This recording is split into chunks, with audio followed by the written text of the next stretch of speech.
इससे पहले कि हम अपने ड्राइविंग समीकरणों में जाना शुरू करें और अपने गियर की मॉडलिंग करें, आइए कुछ सामान्य गियर नामकरण पर नजर डालें।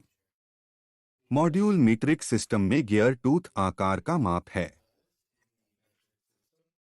डायमेट्रल पिच इंपीरियल या इंच सिस्टम में गियर टूथ आकार का माप है।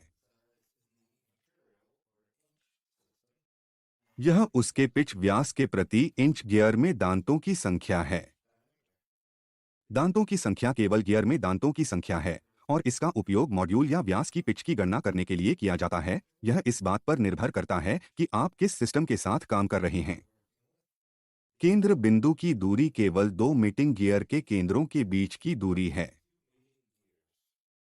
पिच व्यास का वृत्त एक काल्पनिक वृत्त है जो गियर व्हील के दांतों से होकर गुजरता है। पिच का व्यास पिच बिंदु पर मीटिंग गियर पिच व्यास की स्पर्शरेखा है।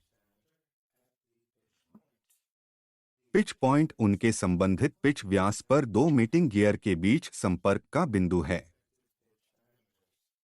दबाव कोण क्रिया की रेखा और दांत की सतह की समतल स्पर्शरेखा के बीच के पिच बिंदु पर कोण होता है। आज का मानक दबाव कोण 20 डिग्री है, हालांकि कुछ पुराने कानों का दबाव कोण 14.5 डिग्री होगा। जड़ का व्यास केवल दांत के आधार का व्यास होता है।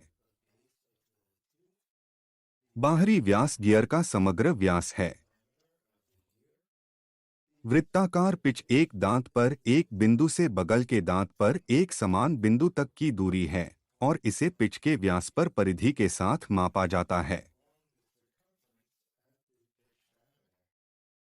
इसलिए जैसा कि आप यहां देख रहे हैं, यह एक दांत के पिछले चेहरे पर बिंदु को माप रहा है और फिर बाद में उसी स्थान पर अगले दांत के बिंदु पर जा रहा है।